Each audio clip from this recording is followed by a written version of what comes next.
Lab.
Come check out owlsherbs.com, where we have all of your herbal needs and different variety of products, from sea moss to black seed oil, and a different variety of products for different health issues, because your health is your wealth.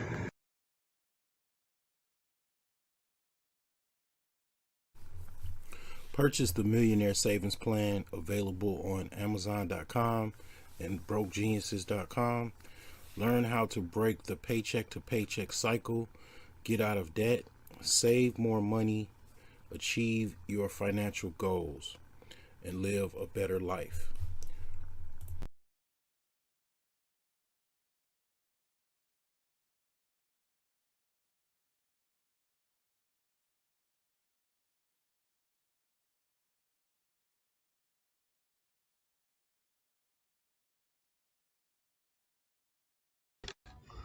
What's going on? Today we're going to be talking about the power of being grateful.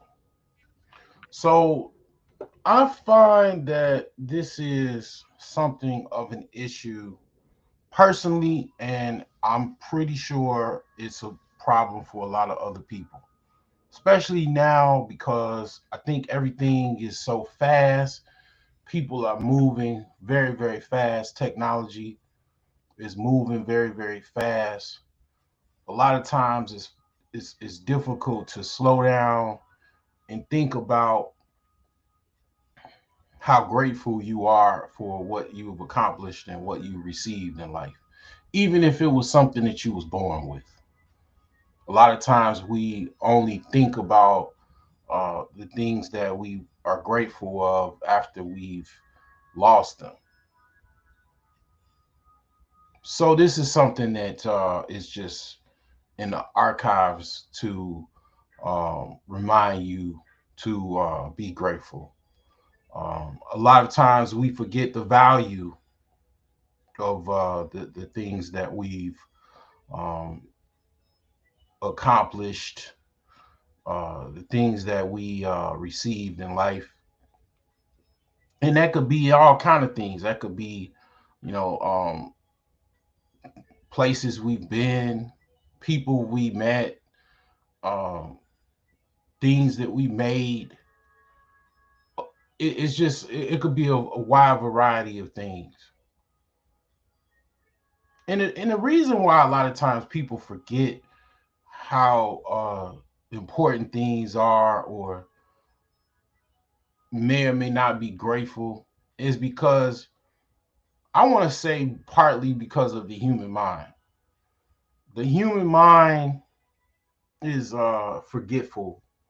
The older you get, a lot of times, the more forgetful you get. Um,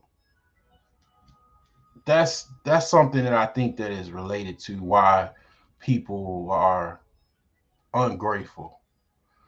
And also, I would say that people are ungrateful because it's just something that they feel entitled to receive. You're entitled to breathe fresh air, right? You feel entitled to drink fresh water. You feel entitled to even eat food. But believe it or not, there's places in the world where those things are not readily available. You could just think about, if you want to encompass all three of those, you could just basically talk about the continent of Africa. Air, water, drinking water, food in certain places in Africa is very much an issue. Even still to in 2023, it's very, very much an issue. If you grew up probably, in the 80s, your mother probably told you when you was finicking with your food, depending on what type of household you grew up in, that it was starving children in Africa. Well, because it was starving children in Africa, it's still starving children in Africa in 2023.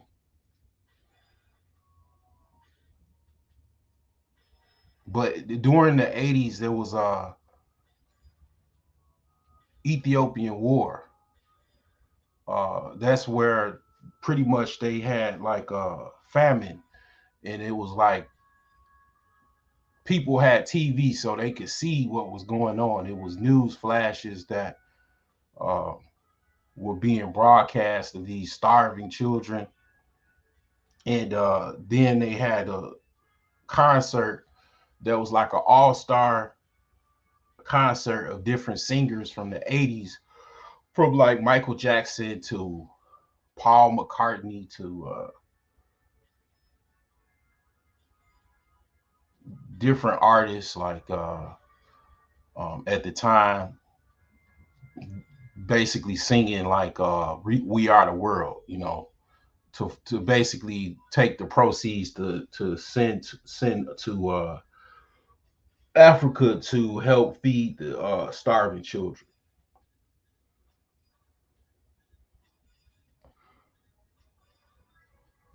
So some of these things is gonna be kind of like, this is going to be a touchy feely, more of a lot less money related, but more spiritual and emotional, because the word grateful is an emotional and cognitive word. It's not necessarily related to money. It's more of a spiritual, internal type of word. So I'm not gonna necessarily be talking about a lot of money per se. I'm going to talk about money, but this is more. This is like kind of like therapy slash kind of like this is going to be a little melancholy because these are things. This is like a personal type of topic or whatever you want to say because this hits home personally. Um, I can think of I'm much older than most, probably a lot of people, give or take, and I can just think about all of the times that I was ungrateful. I can even say to you that's part of the reasons why personally I've had so many financial issues because in many regards I was an ungrateful asshole. I mean, I just own it. It was many times in my life that I was very ungrateful. So, I mean, it's just, yeah, this is going to be, a passionate type of live stream or whatever. This is going to probably, if you're into like watching negative toxic content or, you know, bunch of stuff that is kind of me just kind of ranting about different things, may or may not go there tonight. But this is very important. It's very, very much important because a lot of things kind of go that way where it is money in itself or wealth in itself. I'm in the process of studying. I'm very much in the process of studying because most people that are financially successful, they didn't just get a big ass lump sum of money and then they just became wealthy. Some people have. People get money every day. People sign contracts. Um, the NFL draft is like what, 2 weeks away, 3 weeks, or next month, basically. People are going to get injected with probably the most money they've ever gotten in their entire life. In most cases, some of those individuals already have gotten money. It's very much a cottage industry surrounding those high level players. Those players that are very much projected to be in the draft and gonna most likely um, be drafted by a team. Pretty much they are shoe in. A lot of times people don't know, but those uh, those people that are drafted, it's already a negotiation with a lot of the teams before they even get drafted. It's not necessarily 100% concrete, but a lot of those players are already they already kind of know where they're gonna go.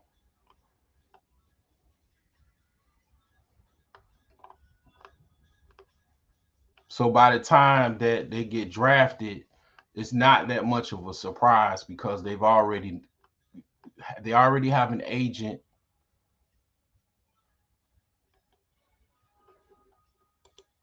and also their agent is speaking on their behalf and negotiating some type of contract, some type of contract that is conducive for all parties involved.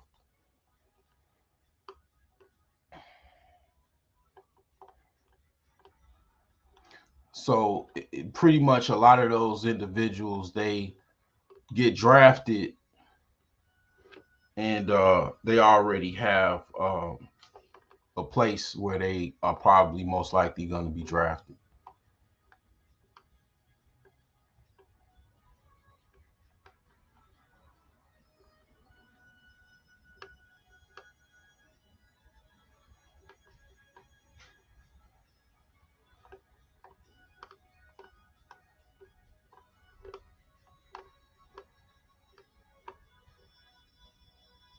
So it's very much a situation where those players are going to get the most money that they've ever had in their entire life. And, they're already planning what they're going to buy with the money.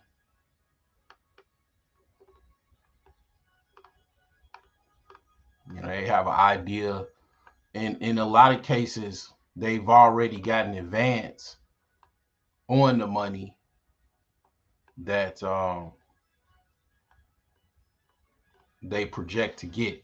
So the agents, some of them, or probably even I would say a lot of them, they already give the um the athlete money before they even get drafted. Give them some type of loan. It's kind of like if you call a law firm and then they basically they say if you don't win the case, we'll pay you out. Even if you don't win the case, we'll pretty much you're not responsible for the money that we give you. It's kind of like that because basically what they do is they don't take no cases unless they know absolutely it's a shoe in that you're gonna win. Unless they can already kind of taste the steak dinner, um, when they actually win the case and everything,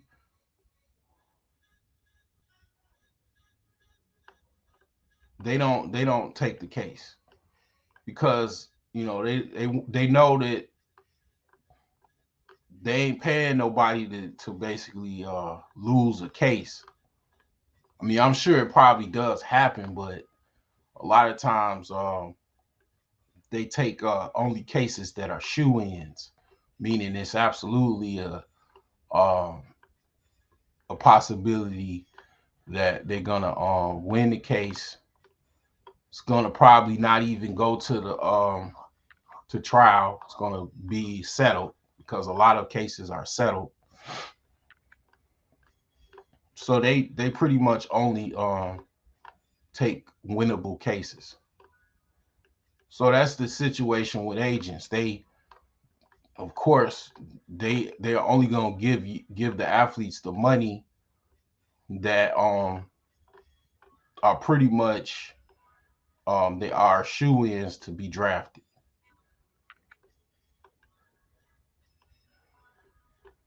So even before the players are signing their first contract, they already have a loan from their agent that they got to pay back.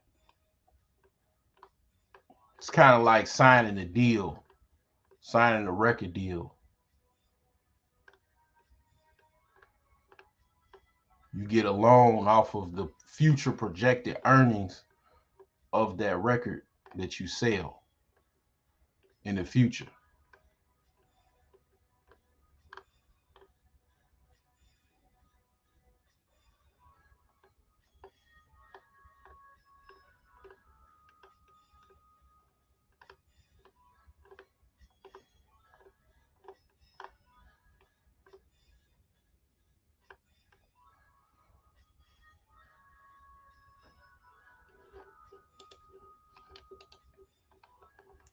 So yeah, I mean it's a lot of people is getting a lot of money for the first time in their life.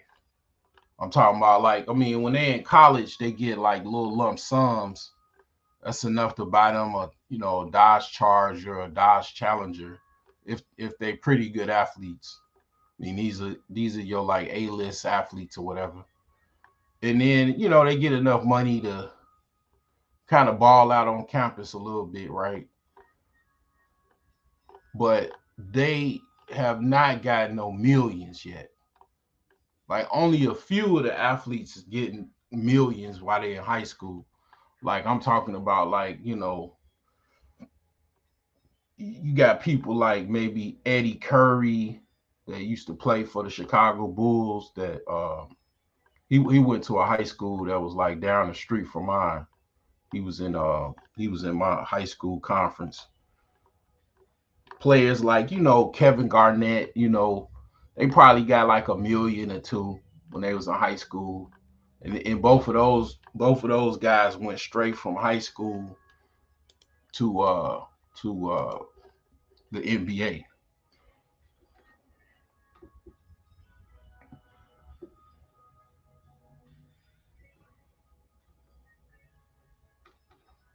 So it wasn't like they didn't know they was going to the NBA already. They was already pretty much shoe-ins.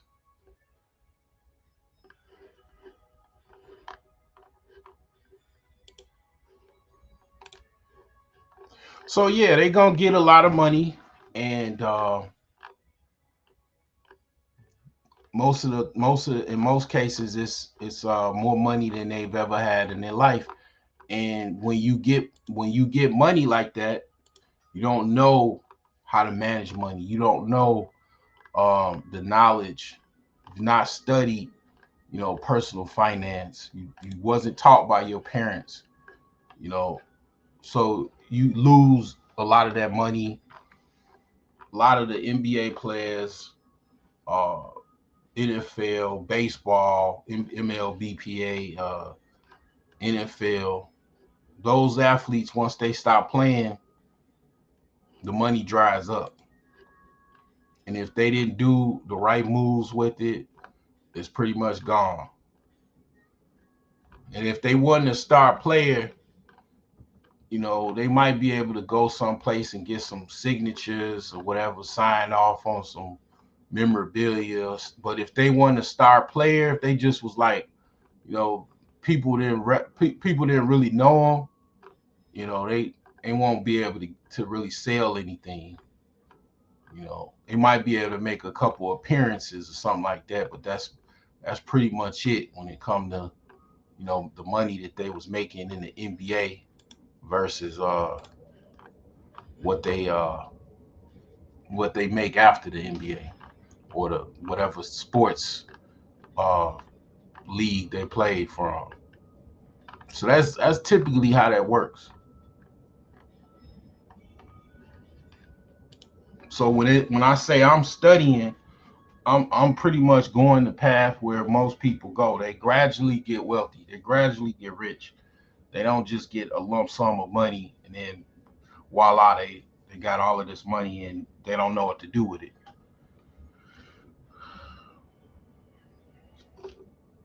So one of the things about personal finance is that the reason why I say this is not necessarily about that. A lot of things when it comes to money and saving money and whatnot is everything that you have to do in life in general. Your life, okay, your life is spiritual. Your life is also physical, like the day to day you getting up in the morning, going to work, or opening up your business, or turning on your laptop to work from home. Um, taking care of your children, taking care of your responsibilities at home, outside the home. I mean, those are physical actions. You know, your mental fortitude, like that has something to do with how you spend money, how you can control your conscious and your subconscious.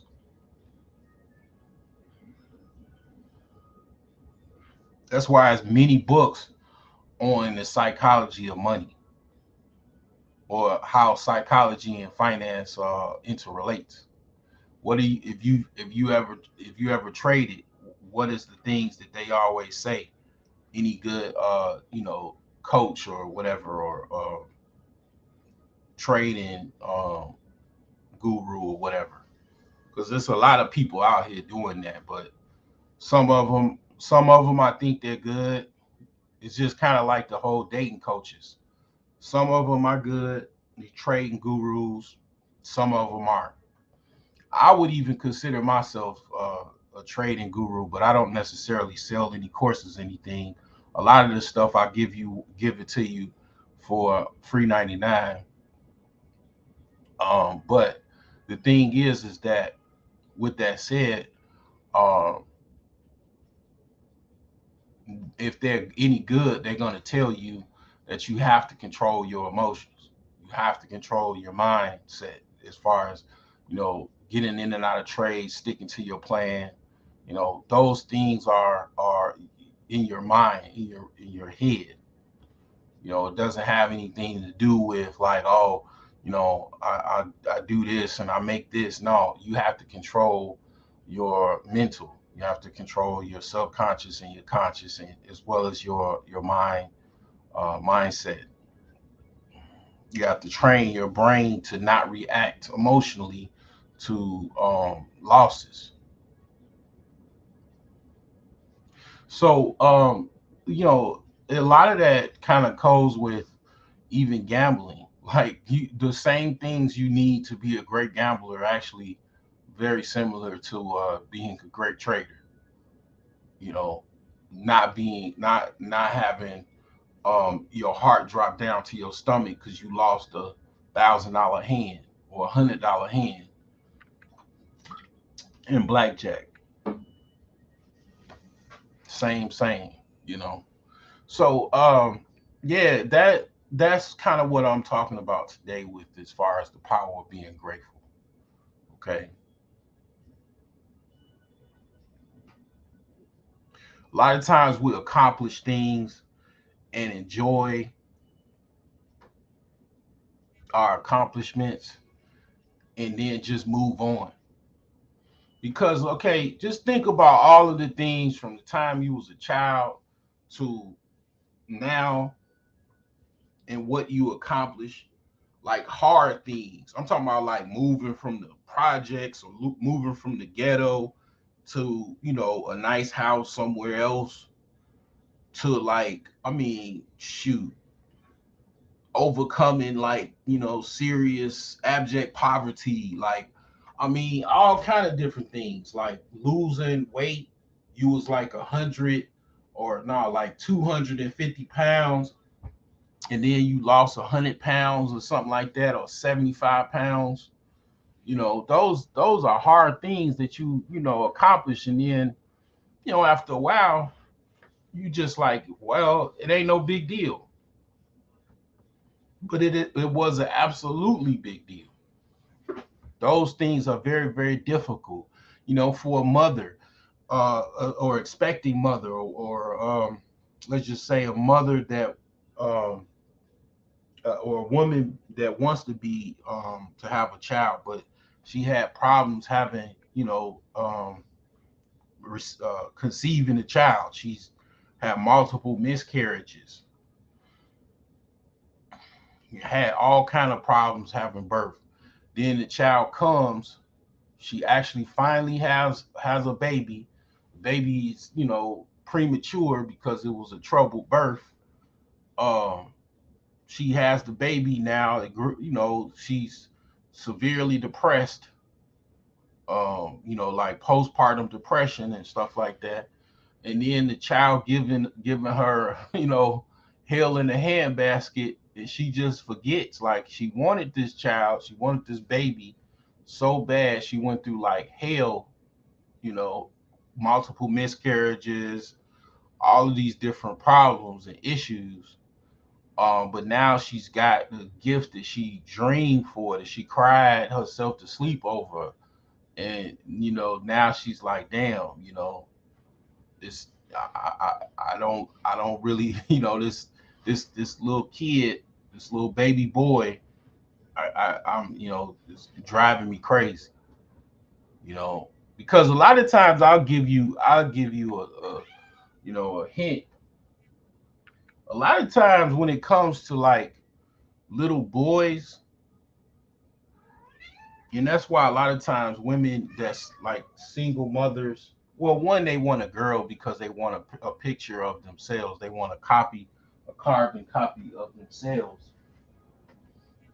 But you know, when it comes to like raising a little boy or a baby boy, a lot of times the father is pretty much even needed at a younger age because the uh the the males put other males in check. Like men put boys in check, even girls, but pretty much fathers are disciplinarians, very better disciplinarians than mothers, because a lot of times men, if you look at the animal kingdom, men don't have that much tolerance when it comes to children. you know. So when you have a little crying boy and finicky girl and finicky boy, a lot of times it's just because man is not in the household, or no male figure is in the household to put the children in check. A lot of times mothers, they too nice to their babies, and the children grow up to be, kind of spoiled, and then they become hard to deal with. So yeah, I mean, that's something to think about. Message. But even still, like, just think about the miracle of childbirth.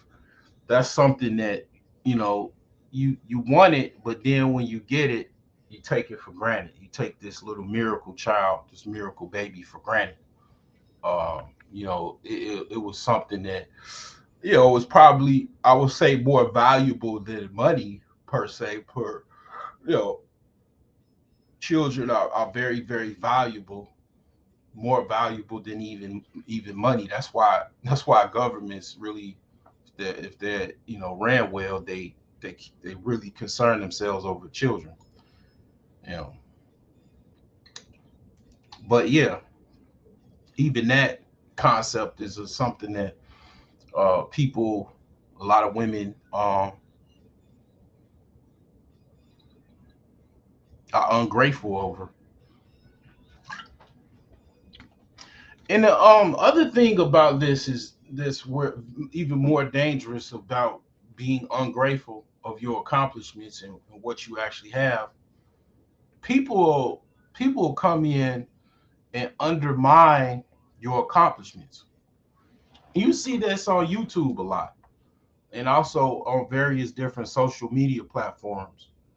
You can have a PhD in, you know, whatever, biochemistry, and someone will come on your panel or on your post or whatever on a social media platform, and speak matter of factly, like as if um they have a PhD in biochemistry as well, and they may have never even finished college, or stepped a foot in college, rather, but they will speak in absolute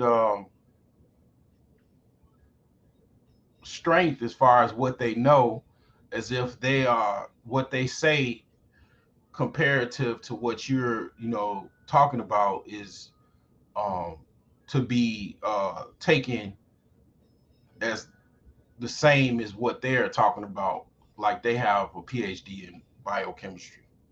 So it's like you got to be very, very careful to um, not let people also undermine your accomplishments, because they'll easily do it if you let them.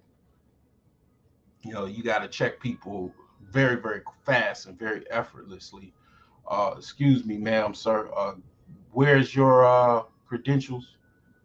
Oh, I just read a few articles online. Or they'll say my, like, pretty much outside. When you say my, they'll say that's actually separating themselves from their body. When somebody says my, that's actually them separating themselves from their body, because they themselves don't have any credentials to speak of, in a subject, in an expert matter.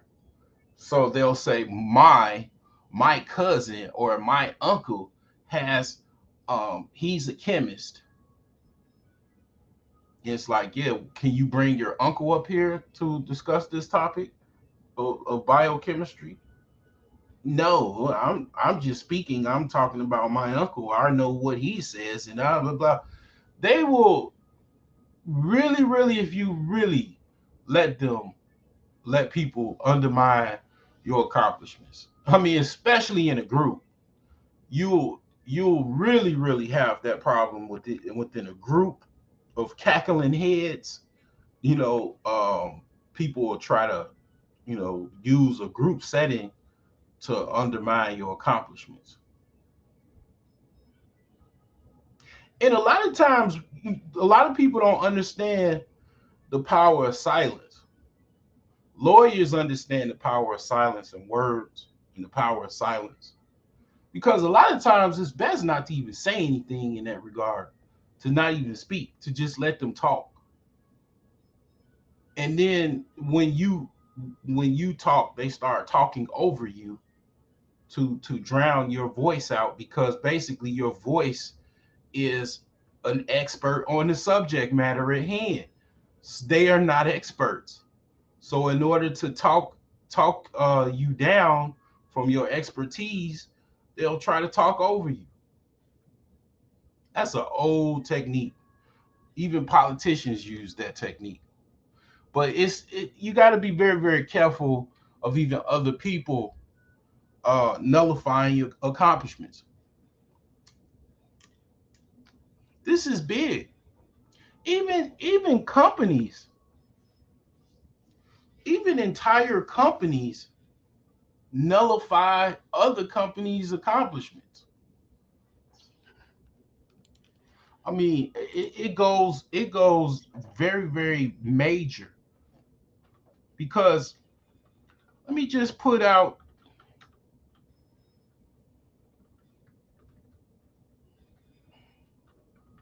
the whole story again about Blockbuster and Netflix.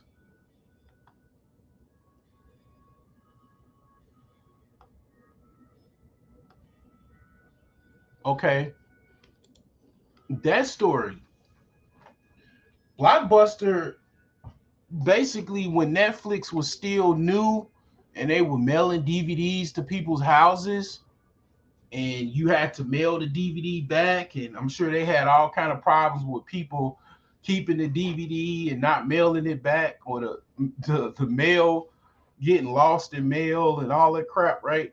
They were kind of starting up like those 99 cent albums or CDs that people used to buy, like in the 90s.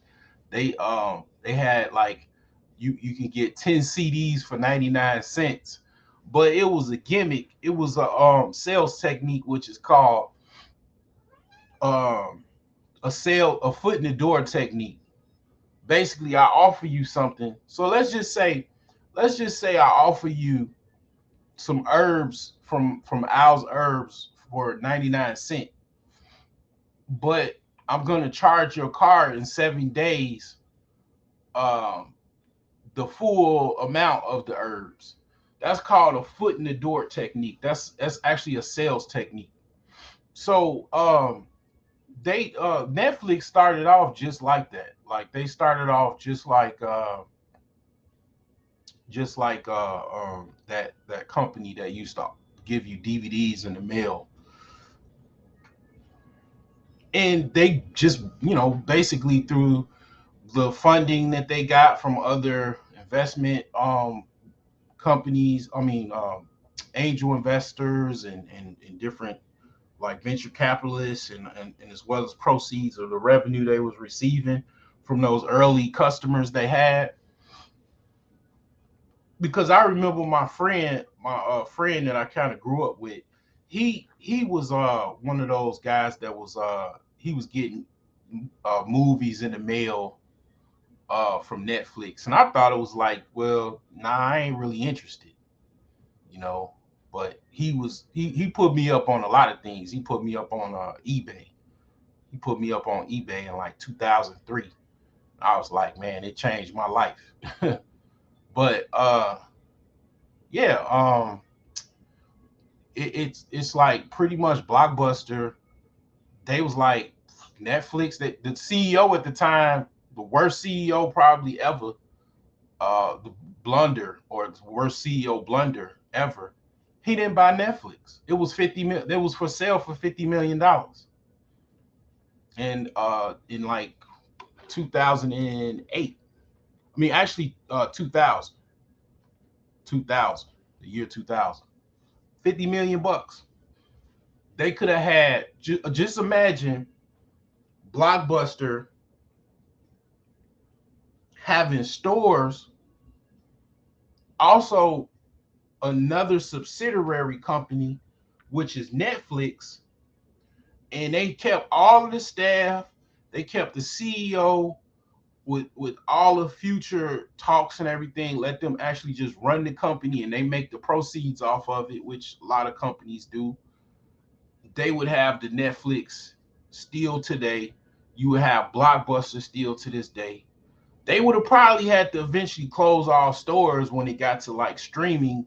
They probably would have kept like some like legacy stores, you know, but they would have kept in business. Netflix would have been what Netflix was, and it would have just basically been um, this big powerhouse of a company that they just bought. It's kind of like how Google bought YouTube. Google bought. Let's see. I think they only paid $1 billion for YouTube.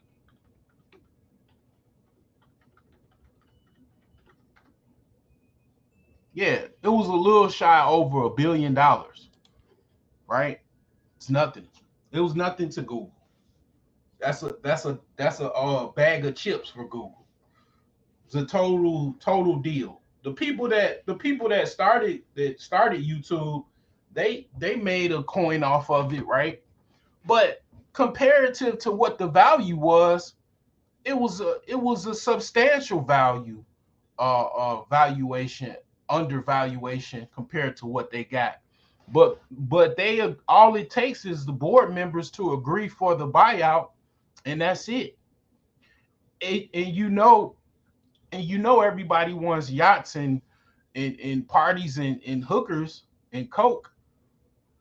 So they sold the company for a little less than $2 billion, very a little over $1 billion. And Google just made pay dirt off of YouTube. I can say the same thing about Marvel selling to Disney. I mean, once Marvel sold to Disney, you could forget about it, buddy. They made their money off of just Star Wars. Just Star Wars alone. Um, Actually, no, I'm saying Marvel, but I'm talking about Star Wars. Actually, Star Wars. I think George Lucas sold Star Wars for like 2 billion or $1 billion, about the same amount. Man, Disney made $1 billion within 2 years. They made the return of their investment back in 2 years.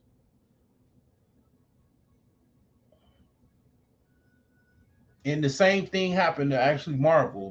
Whatever Marvel sold for, they made their money back fast. Within a New York minute, they made their money back. But Blockbuster fumbled the bag. They didn't buy Netflix. The rest is history. So a lot of times you have situations like if you let people uh you know shortchange you, every person thinks that they're superior. People say this supremacist, that supremacist. Every person is their own supremacist. Every person thinks they're better than another person.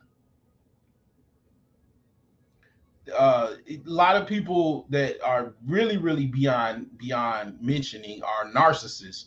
They believe they're better than everybody. It's like all kind of different problems with that. But yeah, most people are their own supremacists. I mean, you to a certain extent, you gotta believe that you are supreme. You are, supreme in your own right. But the thing is that where it messes up is that people also discount other people, individuals. I mean, how many people have, how many men have had some nice women, some nice women that, they fumble. They had some queens that they could have captured for like easily, and then they let them go, or they didn't even take them. And then, you get regret, later. So you got to be very, very careful of people trying to um, diminish your accomplishments as well. That could be very, very dangerous to your own self-esteem, as well as you believe in your accomplishments ain't shit. Because people will try to they'll try to use their own psychology against you. Like they'll try to actually convince you to believe your shit, your like the companies do that. Companies actually, when they go through these buyout talks and stuff like that, the companies are negotiating with each other. They're in some big room. They got cater food, drinks, and stuff like that. They're negotiating for days, if not hours, if not weeks. And one executive is going back and forth with the other executives, and they trying to kind of devalue the company. Like this, it's not no big deal. I don't see what your valuation is so high. It's not. That's not nothing major. I mean, recent story, the AI, the chatbot, Open AI, they kind of feel kind of slighted because they gave away their company for $1 billion. That $1 billion, man, people really, really believe it's a big deal. It is, but comparative to a company that everybody and their mama is talking about. They even at my job, they were talking about AI, Open AI, chatbot GPT. Like everybody and their mama talking about AI and chatbot GPT about to do this, about to do that. They sold it for $1 billion. Once everybody and your mama talking about you, like Kanye, that's worth at least probably $10 billion. When you a worldwide household name, and I ain't gonna even lie, I've used Chat GPT, and it's changed my life in a short amount of time. So they sold themselves short change. But when you a startup, you so desperate. It's hard to not sell out. I ain't gonna lie. Like it's what the fuck? Like you go from, you a struggling startup, you see you get an offer for $1 billion, and then everybody's individual cut is gonna be, they get an instant boost.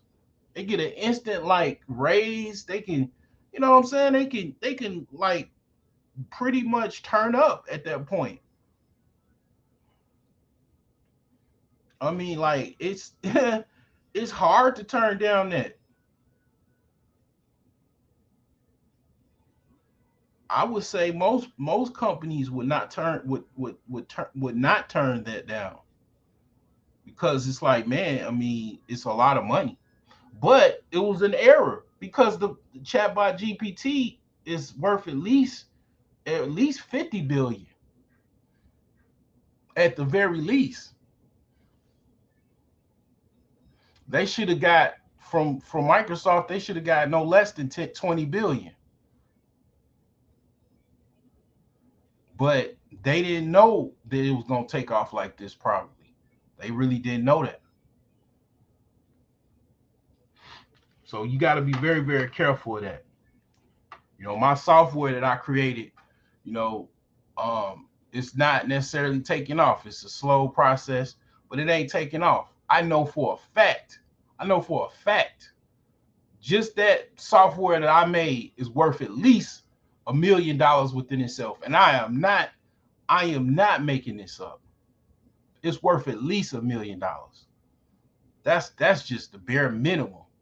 And it's in a version form that can be basically very much, you could put a lot of things to it. You could put some like UX designs together to make it really, really more formal and stuff like that.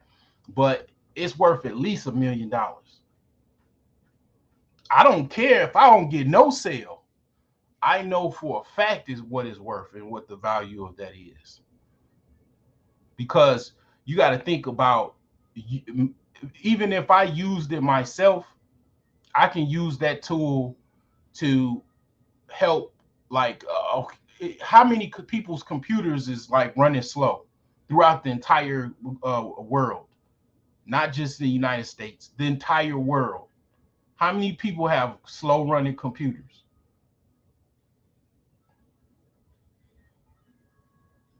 It's 8 billion people on the planet. A lot of, so some of those are babies and children that don't really use no computer, but a lot of them are adults. How many people have slow running computers? They want the software, or they can't use the software, so they need help. Like my uncle, my uncle, he wanna use it on one of his slow computers that I told him is kind of too old. But I might go over there and try to help him out. You know what I'm saying? I gotta go over there, go to my uncle's house, man, help him out, man, use my software.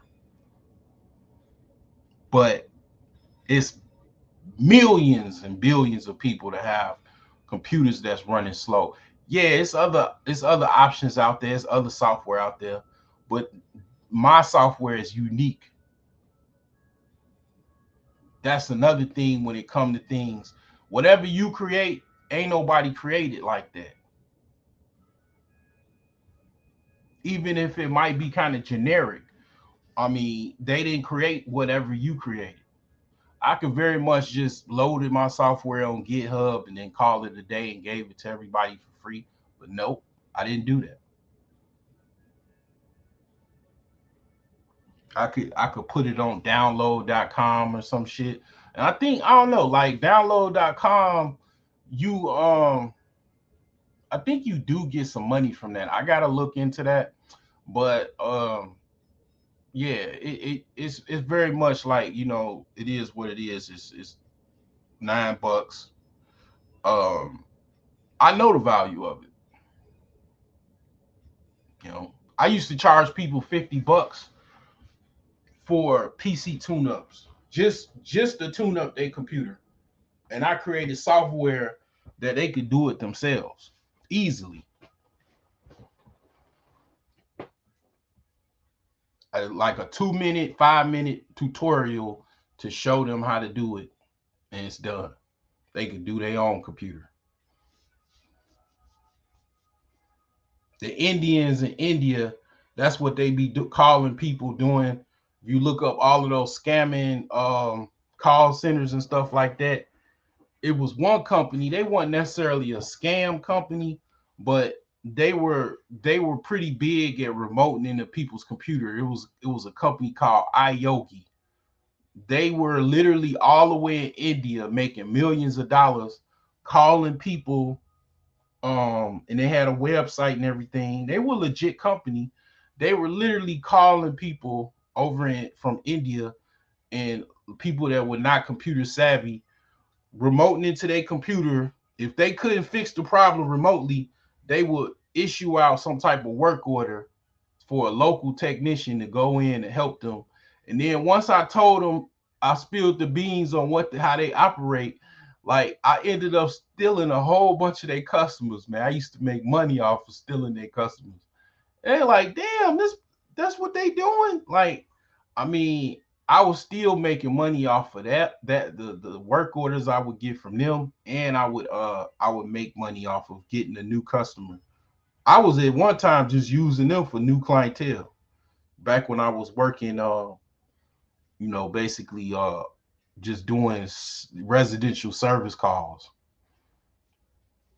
And a lot of those people, man, were older, like boomers and stuff, and they had money.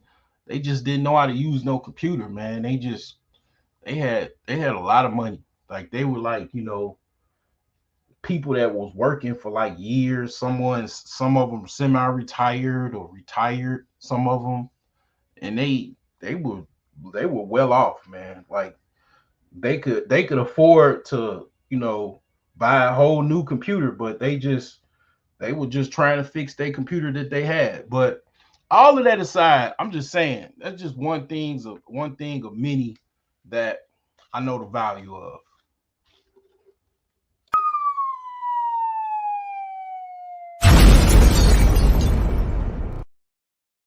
Drop to wake you up. In case you didn't think you know what I'm saying, I thought that was a big deal. That's just a reminder to you. I know it's a big deal. I got other startups that's a big deal as well. But I ain't gonna really talk about it because I got some things I gotta do.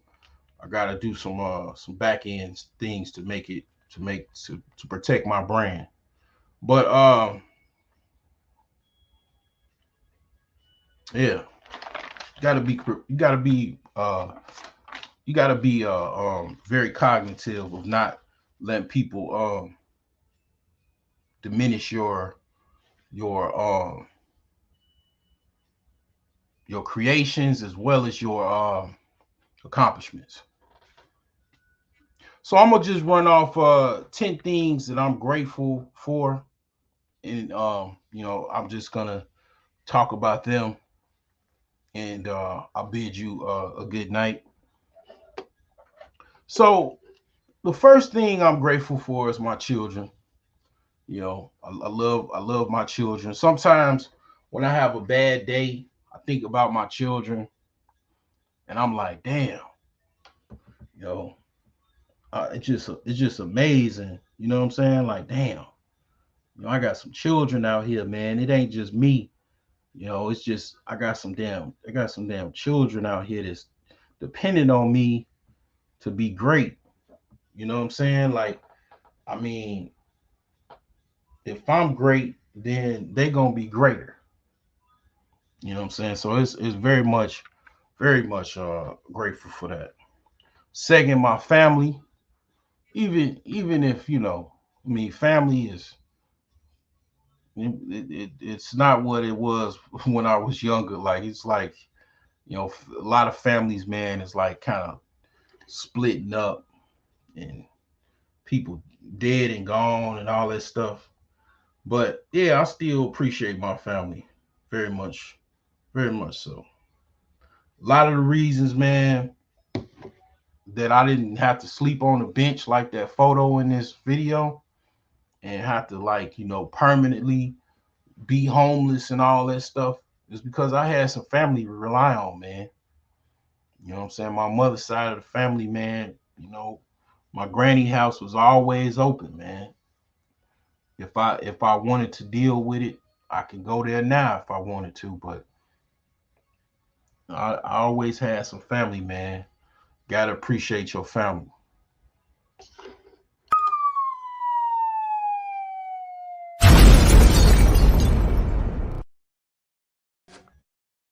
Message. Third is it's my body, man. I'm gonna keep it real with you. Some days I have bad hair days. Some days I look butt ugly. I'll be honest with you. And sometimes when a lot of times I'll say, a lot of times, you know, I I look pretty good, man, when I want to. You know, you know what I'm saying? I look good. I look good. I look great. I know I look good. And for a guy to look good, guys, guys, man, really don't have no. We don't wear no makeup. Ain't no weave. We're not weaving it up. We not eyebrowing it up. Fake titties. None of that shit. And it's like, man, if a guy look good, he really, really look good. Cause we ain't got no fucking fake shit we putting on. But the thing is that yeah. I appreciate the fact that I'm, 6'3". You know, I got muscles and athletic build. I got some work to do. I got work to do. I gotta work on my stomach. You know what I'm saying? I've been getting on the bike and stuff. I got an exercise bike. Um, I appreciate I appreciate my baby maker. You know what I'm saying? Definitely appreciate that. One of the things I ain't gonna lie, one of the things where it's like, a lot of times people women sometimes can pick up on your energy or whatever. But a lot of times I'll be smiling and shit, cause a lot of times if I get with a woman, you know, I already know what it is. And a lot of times I don't even get with women. I'm gonna keep it very serious with you and say I kind of avoid most women because any woman I get with is going to be for the most part trapped into basically like what I'm saying, they're gonna be trapped. So I just don't even deal with them because I look at it like if I don't absolutely want this woman, uh I'm not gonna deal with her because I don't want to break no woman's heart, man. She like, damn, you give, what I'm saying? So, you give a woman men that have, you know, great uh sexual, let's just say sexual energy, they already know. You can't be going around just hitting every woman, man, and all that, because that's where you get your cars broken in, house, apartment, whatever. It's like, man, you can't do that because they gonna get, that's why it's called an addiction. I mean, because they're gonna get it and they're gonna be addicted. Every woman that I've pretty much been with has been addicted to me. I mean, I just really, I mean, I don't like to really talk about it on a personal side of my channel, but I do not I don't deal with women that I don't want to even the women that I deal with that you know I deal with on the sexual level, it's kind of difficult because I mean, you just it just is. I'm not gonna go in detail about that, but I just really try to avoid getting into something that I don't want somebody to I don't want to deal with, basically. So yeah, fourth is my intelligence. I mean, pretty much, I value the stuff I know. I value the things that I've been through and I know. A lot of times, an older guy, he knows some shit. If an older guy tell you something and you could pretty much verify he not sending you off or nothing like that because he gave you some good advice before. He telling you something from experience. He knows. And a lot of times, guys will be. I'm gonna be honest with you. Guys will give you free information on the internet, on YouTube, on different platforms. Like I'm amazed at the information that I get on Twitter, Facebook, and Instagram, TikTok. It's like a lot of times it's information overload, and that just adds to my existing intelligence. Like it's just, man, I really, really am grateful, man. I'm very, very grateful of my intelligence. A lot of times, I forget that. Damn, it's really not that many people that isn't intelligent as I am. Regardless, regardless of like financial success or whatever, I found out like it's people that are very rich that listen to me, and I can find out because basically I get certain emails and stuff like that. I was like, okay, in order for them to get my email, they have had to watch my channel and see my scroll of my email address scroll through the bottom. I've hear people. I literally, I'm like, I'm actually an influencer. Like literally, people even I see people even going on their YouTube channels and stuff and talking about the same content that I'm talking about the night before, and I can absolutely see it. And I'm like, oh, they listening to me in the clouds or watching my videos on a replay or whatever. And I'm like, oh man. At first, I was kind of like, damn, this person don't comment. They don't give me no cash app or nothing like that. But what's more even stronger than that, from a humbling experience to a certain extent, I'm influencing people's minds. I'm influencing people's decisions. You know, even on a higher level. Like I notice certain things that's like certain changes. And it's like it's very interesting. And I just basically live my life. I do what I need to do, um, and I do the best I can. But the thing is that in my research and investigation, as far as things, I influence people.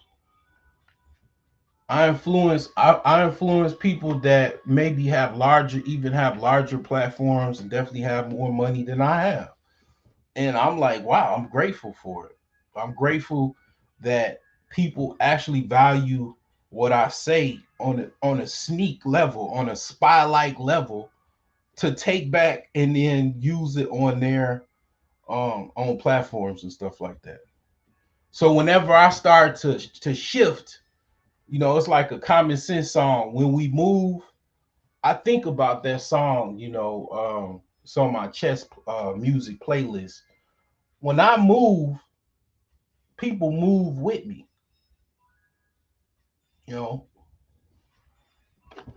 and it's a powerful thing. You know what I'm saying? It's like you really don't understand the power that you have. When you move, other people move with you.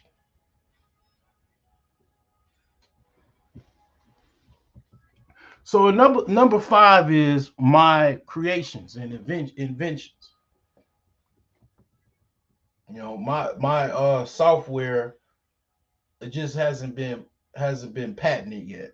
A lot of people don't probably know, but you can patent software because you've created something that's unique, and absolutely something that is an invention that you can create a patent off of, on.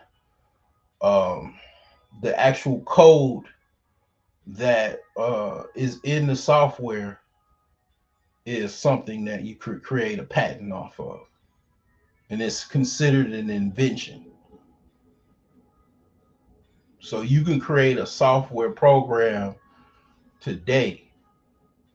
It's something, as long as it's something that is unique, and of course, most times it's something valuable that you can sell or you can utilize, and then you could actually get a patent off of it. I used to work for a company called it's a marketing company called IRI, and they had a lot of patents because they used to use like certain software techniques for their marketing purposes, and they had a lot of patents. I used to walk around the office, and I was definitely working. I worked for a company that took over a contract with Dell, and I noticed all the patents they had. They had quite a few patents, and I was like, wow, you can get patents for software. You know, even database. You like for if you create a database, you could get a patent off of a database. Believe it or not.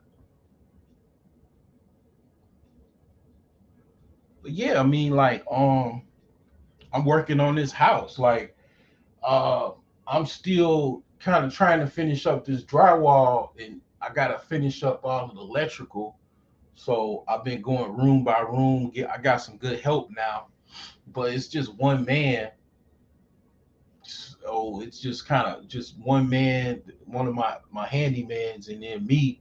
But I absolutely love like the creations, man. Everything, is different. Like the things that I want to do, after everything is said and done. Like when you're redesigning the house or remodeling the house or whatever, or rehabbing the house, whatever you want to call it. It's like art. It's a creation. Every house is a unique creation. So if you did want to if you wanted to get in real estate, like one of the things I'll say is that is very much art. It you know every house is different. Every design is very much very similar to art. That's why like a lot of architects are very, I would say a lot of architects are very good with drawing and art itself. So yeah, it's very much every house is a design, is a unique creation within itself. And cars and stuff like that as well. So yeah, number six is, this is something that I think about, and I ain't gonna lie, it gives me a hard on that I know how to invest. I ain't gonna lie, like I know how to invest, and that makes me feel so good. That makes me feel so fucking good that I know how to invest.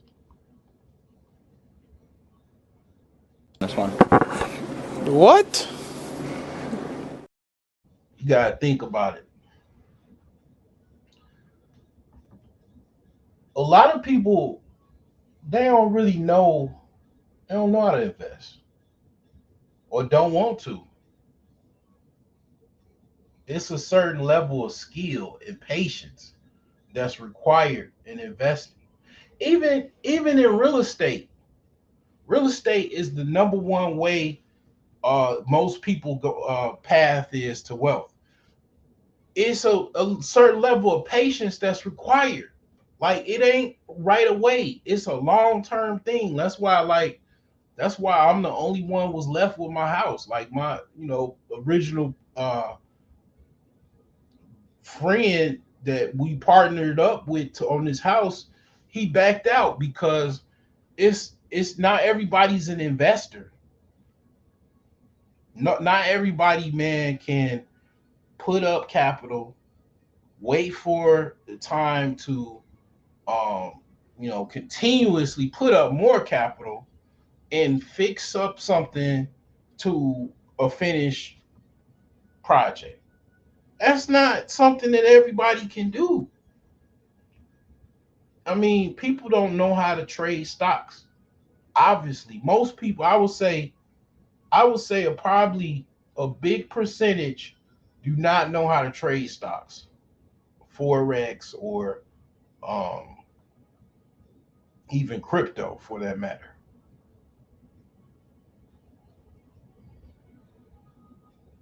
A lot of times people take that for granted. I'm absolutely grateful that I know how to trade. I am scaling at this moment. I am kicking ass. I'm covering ground and kicking ass at the same time. I'm actually eating. Like last month, let's see, because it's like I'm scaling at a low scale. Okay, I'm getting back together. Like I had a layoff, and I'm just getting back working and stuff like that full time, and I'm still getting caught up on like bills and stuff like that to this day. Like you know, I need to get Dante Wilder's To This Day. I gotta download that. To this day, like I'm still trying to get caught up, man, from stuff from like 6 months ago to a year. So the thing is that, like I said, You won't catch me talking too much about what I've talked about before because, like I said, 2023 is a year of action. I mean, this year it's all about action. It's not, uh, me trying to kind of explain to you about what you should do and all this other shit and giving you examples and trying to really, really wreck your brain and wreck my brain to convince you to do something. Nope. Nope. I think I did one stream this year about trading.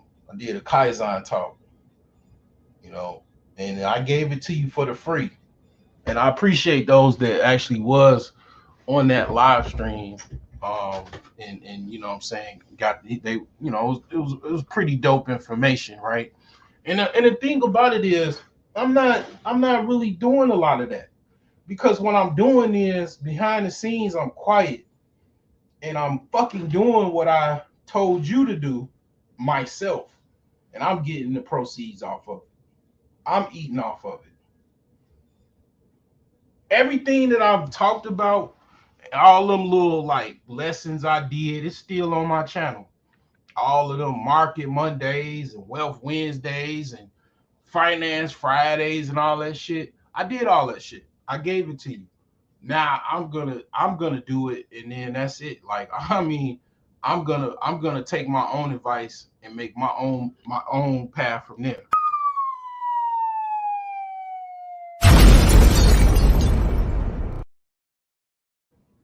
It ain't about me trying to, convince anybody, nothing like that no more.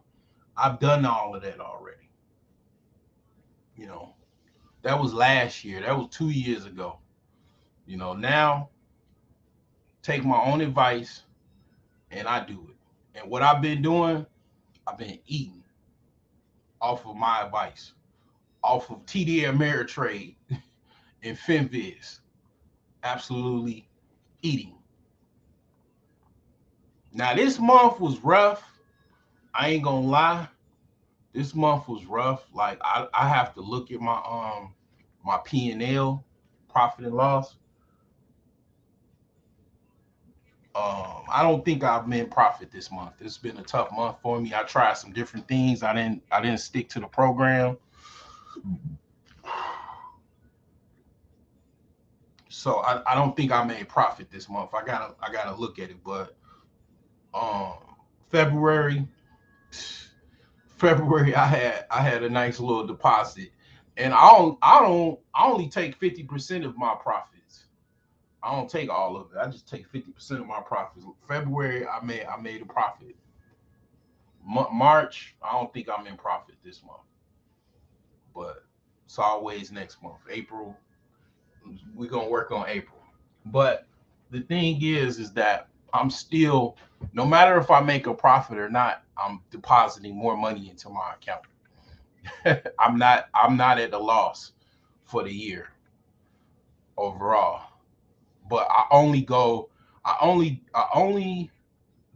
withdraw money on a month that I made a profit.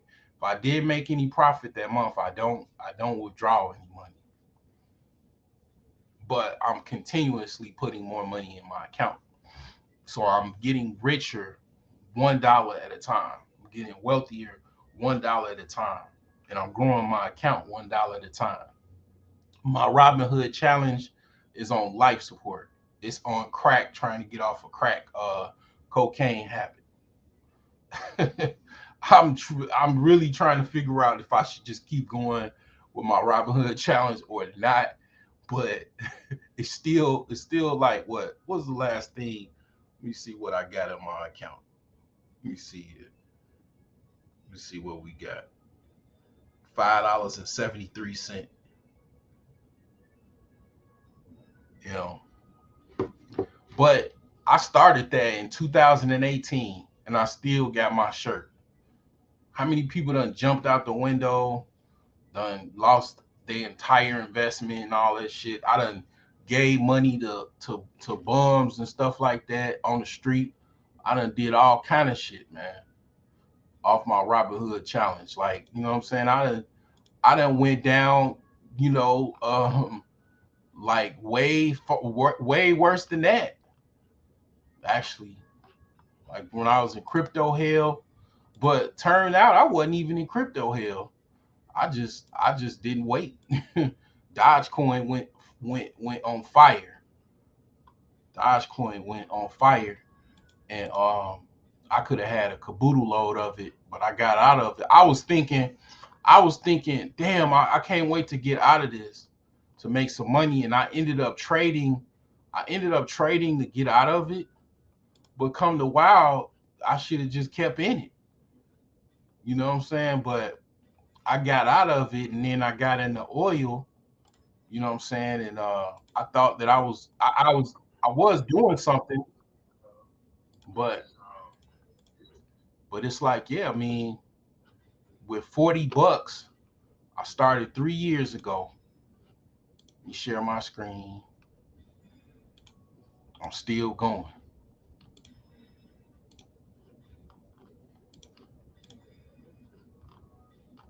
You know what I'm saying? Like I got all of this from $40. Um,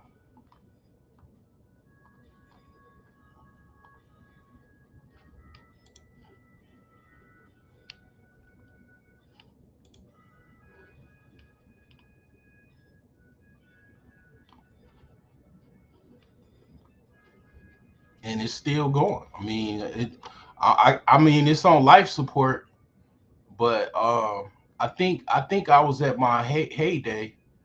Um, let me see. Let me see where I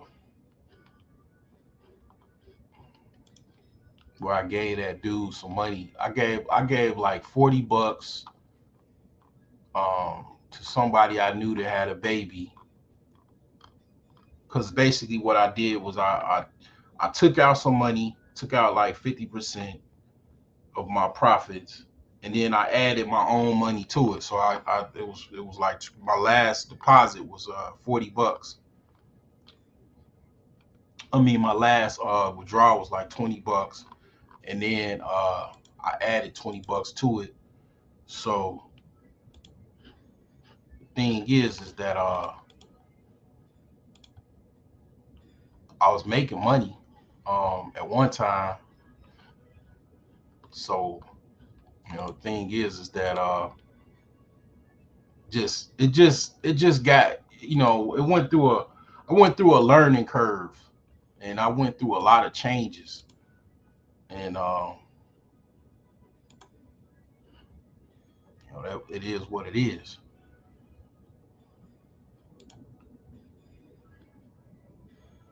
But I learned a lot. I ain't gonna lie.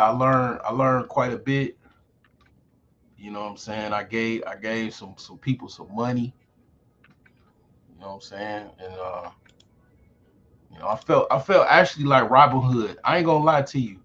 I had some plans. If I was gonna be like really, really successful, I had some plans that I was gonna do with my Robin Hood. You know what I'm saying? Uh, oh yeah, this is the one right here. This is the one. Yeah, where I gave dude some money. Let me see here. This was classic, man. and I gave shoe, and it wasn't even just him.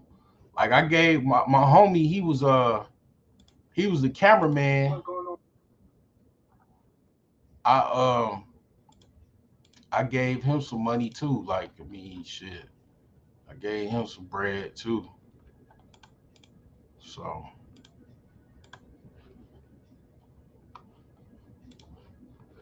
what I'm saying, I was helping out everybody that night. So yeah, let's check this out. Welcome to the life of a broke genius. Welcome to my channel. What's going on? I'm gonna give a quick. So let me go right into the guy, whatever. I know you play baseball, Starview. You said, You ready? No, I'm already pump my gas. But here's the deal. I'm a fledgling trader. I made some money last month, just a little bit of money, and this is my benefit to you. I see you. A little for you is a lot for me. Okay, you somebody that's in need. It's me just helping you out. Do me a favor. All right, so there it is, short and sweet. We pretty much yeah, that was $12. I think I had like that was like some money I made over 40. So anything over 40 I gave some money. So it was like I probably made what, $46. I mean, so I made $6 profit, so I gave $12. I mean, shoot, that wasn't bad. Shoot. And then the last time I think I made $20 profit or something like that. Um, yeah, I mean, I had some highlights. Dogecoin is when I made the most money. That was when I made my most profit. But yeah, man, I ain't gonna lie to you. I learned quite a bit. One of my coworkers, man, he put me up. He been investing in stuff like that for some years. He do options and stuff, but he's still trying to learn. I haven't really messed with options too much, but I'm gonna learn options. I bought somebody's course, and I gotta look at that information. So I'm definitely gonna be getting into options, but my goal is to get into short selling. That's my next goal. Once I get into short selling, yeah, I'm gonna get into options too. But yeah, my my investments, my knowledge of investing is top shelf. That's one of the things I'm proud about, man. You know what I'm saying? Like this is what I'm talking about, like the cash flow quadrant with Robert Kiyosaki. Um, I've done all of these except I will say that I probably have never been a business owner, a true business owner. Like I have yet to create a system that runs itself. That is definitely room on the table. I've been self-employed. I mean, you know what? I can say I've been a small business owner. I've had somebody running my store where I wasn't there. I mean, I've had employees and stuff like that. I had a computer shop and I had somebody running my store. But yeah, I haven't been successful as a small business owner. I've been successful self-employed. Uh, I'm definitely working on investing. I've definitely made money investing. That's basically the thing that I do well, and I like doing because um, it's a lot of ways you can invest. In a lot of ways you can invest where you really don't have to put that much effort into it, such as like running a business or anything like that. But if you do have a business and you are investing too, that's where you start to make really big bank. You start to basically take off.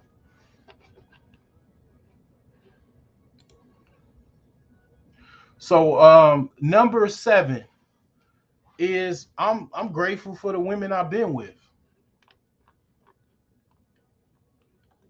I'm absolutely grateful, man.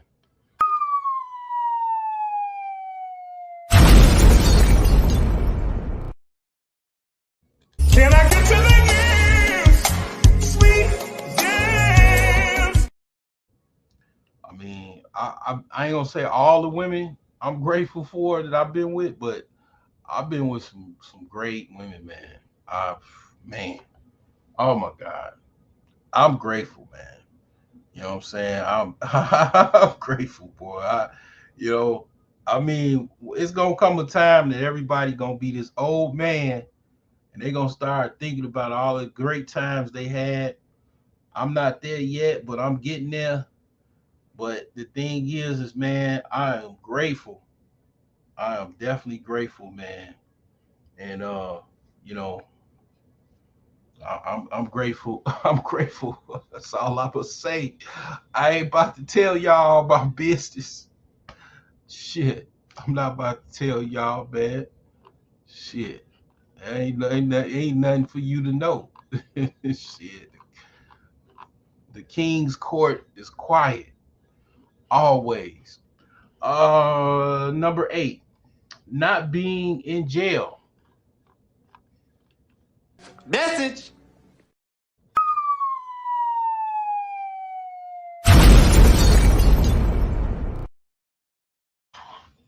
This is where a lot of people, they realize till it's too late. They realize what jail is about, and I'm gonna tell you, out here, it's some called taking penitentiary chances that a lot of people don't understand. When you out here taking penitentiary chances, it's a chance you might go to the pen. And I have never been to the pen, thank God. I've been to jail. I'm gonna tell you, you don't even want to go to jail because um, I'm gonna tell you about patience. You're gonna get a lot of it when you in jail. If it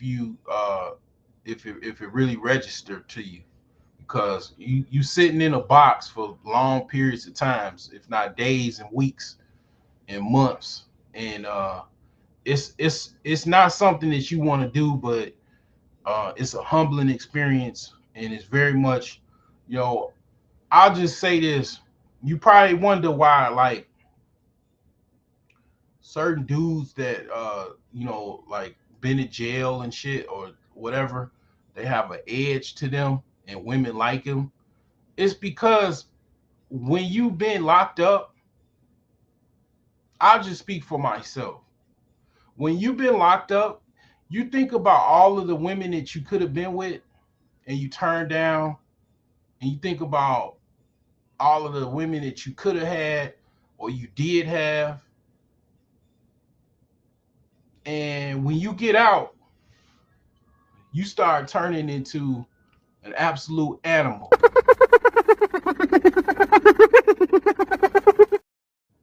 And you start motherfucking tearing up everything that can't come your way, like the goddamn predator. Because you were sitting somewhere for a long time and you absolutely couldn't get nothing. And when you get out, I mean, you're tearing it up. So much so that you have that edge. That's all I can say, man. Um, and it's kind of like, people that are from another country, when they come over here, they trying to get every fucking dollar that they could possibly get. They not taking no shorts, no losses, nothing. They trying to work 24 hours a day, 7 days a week at their gas station or convenience store, trying to make as much money as they possibly can, because they grew up in a fucking shanty town somewhere in Mumbai or in Sierra Leone or somewhere. And when they come over here and they see everybody living good, and they know all it was required is a certain dollar amount, they start working 2 3 jobs. They start working fucking DoorDash shifts for like 24 hours, all kind of shit to get the paper, because they came from a place that didn't have, and they trying to make up for it. And then not only that, they trying to get more. They trying to take send money back home. They trying to do all kind of stuff because they came from a situation where they didn't have much. You can't teach poverty, or in a case of like a foreign country or third world country, developing nation, whatever you want to call it. You can't teach that grind. That grind is not able to be taught nowhere. That drive and hustle to get up, work from can't see to can't see, all that type of stuff, man. You can't teach it. That grind, that edge, like one of the reasons why it's tough for me to compete with my grandfather is because my grandfather grew up in a shack with no running water and no electricity in the outskirts of the Delta in Mississippi. I can't compete with that.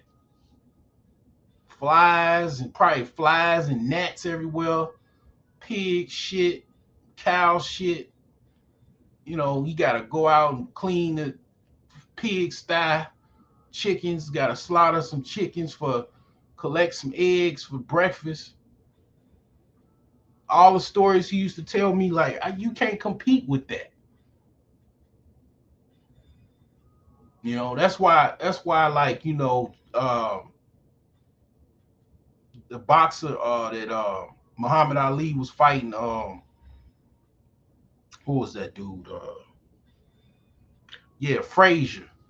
Man, if you know the story of how Frazier, man, I think he from Alabama or something. Like, man, he was so poor, man. Man, he learned. I think he learned how. Yeah, he learned how to box in prison. I mean, he got locked up in prison over some petty stuff, and that's how he learned how to box. Man, he was so he man, he had one of the hardest right hands, man. Uh, I mean, you can't teach nobody, man, that edge. It's either in you or not in you. I mean, like you just can't teach that edge. That edge cannot be taken. You can't get it in NBA school, Harvard, NBA, nothing. You just either got it or don't. Now I have an edge, but it ain't nowhere near no. I grew up in a shack, in a mud hut in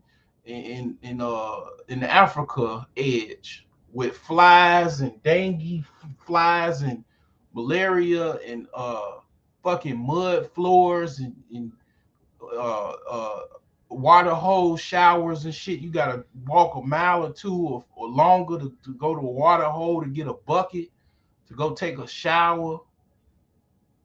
I mean, you can't teach nobody no shit like that. That's not something you can be taught. That edge is nothing you can learn from. You either got it or you don't. People complain over a job, going to work versus remote. It's like, man, people living in fuck, man. Let me show you. Let me show you, man. Let me show you better than I can tell you. Let me show you, man. Let me show you, man. What a little village in Africa. Like, let me show you Nigeria, a Nigerian village.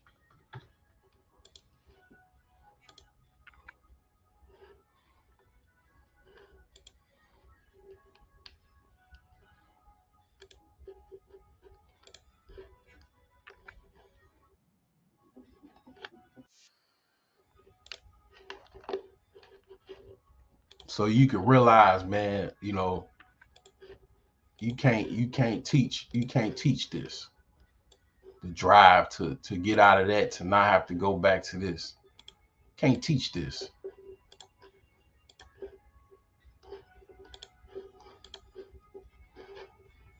Channel. So I'm still here in a village in Nigeria. So this place is called Akwa Ibom. What's the other name? And this is actually not bad. It's worse. It's worse villages than this. This somebody, you could tell somebody been sending somebody some little money back home. Okanakbayo. They've been making a little And money. it's evening. The sun is setting. Wow. Wait, someone said the sun never sets in Nigeria. They've never seen the sun in Nigeria. Not never set. They've never seen. Yeah, so there's the sun. Let me see. I'm going to try and get a clear glimpse of it. No air conditioning nowhere in sight. no air conditioning whatsoever. And I'm going to take you on a walk to just have a feel. So just here in the village, taking a tour to give you a glimpse what a Nigerian village looks like here. Not in Nigerian village, Akwa Ibom. But I'm saying a Nigerian village here in Akwa Ibom. That's what I'm saying. What a Nigerian village looks like here in Akwa Ibom. Okay. You wanna sleep? Wait, hold up. You wanna sleep here for the night? Shit. I remember I went camping.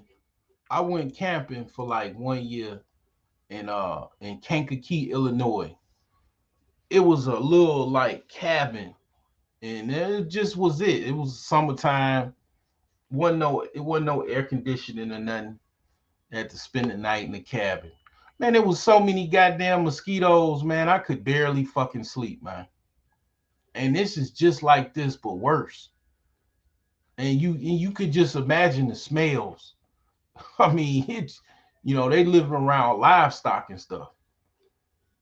I mean, it's a lot of trees, a lot of fruit trees and stuff like that. A lot of, but this is so a village in Akwa Ibom is a Nigerian village. So it is a Nigerian village in Akwa Ibom. No, when you say Nigerian village, that's where people get it wrong. When you say Nigerian village, it means the whole Nigeria. No, from this particular place, and this is their village. No, it's your interpretation. It's your interpretation. This is Akwa Ibom. You can see they have banana and that one long one. That's plantain, right? Yeah, that's plantain. The long one. I mean, you can't teach that edge to not want to have to go back to that, and then also help the people that's stuck over there living like that. You can't teach it. So I mean, moving along. 9 is I'm grateful for my assets.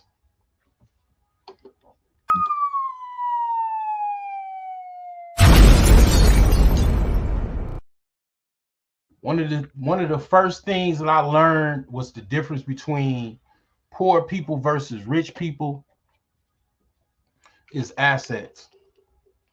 That was one of the first things I learned and I honed in on and I focused on is assets over liabilities. What makes you wealthy or rich is what you have, your assets. Basically, you start collecting assets, various different types of assets. Once you start collecting assets, basically you become rich, become wealthy. It's just like that. It's just that simple. You get one house, you get another house. I mean, your first house will change your life for the good. I'm not talking about no mortgage. I'm talking about a house that's paid for cash. Once you get your first house paid off in full, you got a deed and title to it, it's going to change your life. You buy 2, it's going to change your life even more. 3, 4, 5, 6. I mean, the more you buy, the more the merry. You know what I'm saying? That's how that works. It really is a good feeling to not have to pay no mortgage. That's a beautiful feeling, man. Can you think about that? Not having to pay no rent or no mortgage? Message. That should be something that you should meditate on. Not having to worry about paying no rent or no mortgage. Because that's one of the things that is a problem. That is definitely a problem.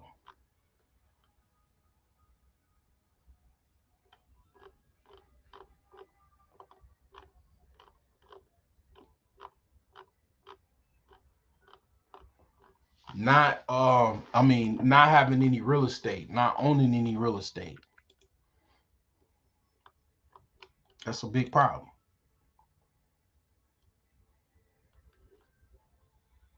because that means that you are that much closer to eviction. You that much closer to a foreclosure. They can actually take you and get you out your property. I mean, the only option for me is to not pay my taxes. And I got 2 years to pay my taxes. Depending on where you live, you got either, some time to pay your taxes. Some places I heard down south, like place in Arkansas, if you don't pay your taxes within like a few months or something, or 6 months, they could take your property. I don't know, but it varies from state to state. But the thing is that yeah, my assets is definitely something that I'm grateful for. This is one of my assets right here. Let me show you. Because I ain't got to prove, like, I don't really have to prove that hard. Like, that's one of the things also that I'm not doing. I'm not proving real hard for you guys. Like, I own a garage. This is my garage right here. this is my garage. That's all I gotta do to prove to most of you people. Because, like I say, I mean, 52% of individuals are renting. And I'm not talking about renting because they got money and they just doing it as a financial investment strategy. They're renting because they have to. That's the difference. And they have to because they didn't buy. They never bought. It's that simple. Or where they want to live, they couldn't afford. And you all you got to do is just live where you can afford and scale up. But what you don't do, somebody else will, and what you don't do, you have to pay for. It's that simple. Last is my opportunities I'm grateful for. I ain't gonna lie to you. Like, my job now, I'm very grateful of it, and I'm trying to kind of get into a higher position. I'm learning some different skill sets that I'm adding to my resume as we speak, and I'm taking courses as well as certifications, and I am getting out of my field, going into something else really really soon. And the thing is that I've worked different places in my 15-year career in IT, and I work for a pretty decent company. I got some good benefits and whatnot. And a lot of people, they don't like. It's some people I work with, this their first IT job. They don't have no understanding of how good they actually have it, and they're complaining. And it's like it's tripped out, man. It's like, me and my coworker, he rich, or he from a rich family. Um, and even him, he like, man, yeah, my other job was a lot worse than this. And it's like, yeah, if you don't know better, man, you'll think that your certain job or your business is not worth nothing, and it absolutely is. So, um, yeah, that's some tough medicine right there. But I'm going to leave you with this here. Let you play this out here, and yeah, close this out. This is a little tough medicine right here, but you gotta respect. You gotta respect. I respect. This is the thing here. I respect those that have made the money. Even a rich fool, I respect a rich fool to a certain degree. Okay, because one thing about a rich fool, he does have riches. I can't disrespect no rich fool. If you a joke, if you joking on a millionaire, the joke is on you. In the great words of you know uh J. Cole, I mean, it's like you gotta respect a man with capital, especially a black man with capital. It is not easy. Being black in America is, or being black in the world, I would even say, is like playing the game of life on hard mode. I ain't gonna go into all of this and all of that, but you gotta agree, being black is playing the game of life on hard mode or advanced mode. Gotta agree with that. Can't lie about that.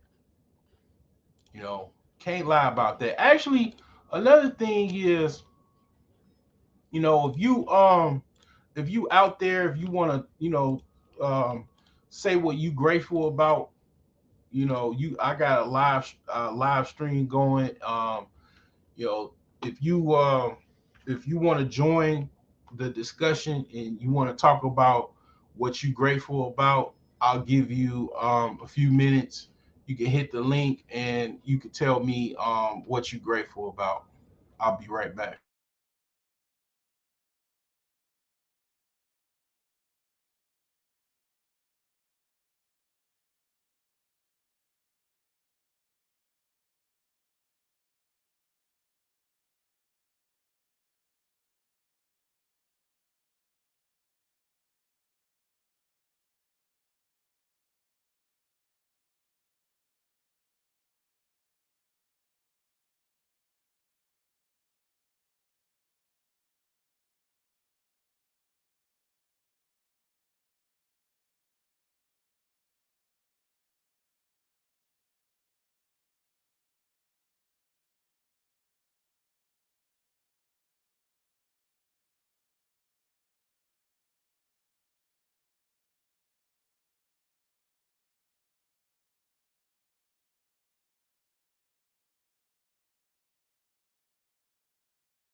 So much money.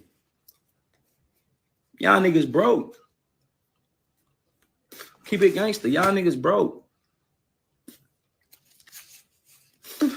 These niggas broke. Niggas on the internet commenting on a nigga life all day. Trolling. Fuck out of here, boy. You can't never catch me on no podcast speaking on no nigga. You can't never catch me in no clubhouse, no fucking interview. None of this shit speaking on niggas, bro. I'm at the bank. I'm on tour, nigga. I'm in the studio. I don't got time. You know what I'm saying? I don't got time to troll with you niggas, bro, and respond to niggas and shit. I'm getting money. I'm getting millions, nigga, every month. I'm getting millions. I'm getting money, nigga. What the fuck I look like talking to y'all? I don't got time to talk to y'all niggas, bro. I ain't got time to troll with y'all niggas and shit. Clubhouse and shit and go back and forth and shit and podcasts and Instagram. Man, fuck, you can have that shit. Y'all can have all that shit, nigga. I'm working on my album. I got my new business when it come out, nigga. Y'all can have all that shit.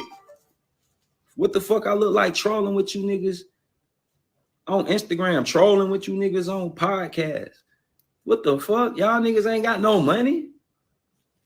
You know how long it take me to count, nigga, $170,000, nigga? You know how long it take me to count 350, nigga, 400 at a time? You know how long it take me to count a milli cash? I ain't got time to be trolling with you niggas. All you podcast ass niggas and know what I'm saying? All you motherfucking clubhouse ass niggas and interviews and man, stop playing. All I got time for is to get money, man. Know what I'm saying? I ain't got no time to be trolling with you niggas. None of that, man. All I got time for is me and my money, bro.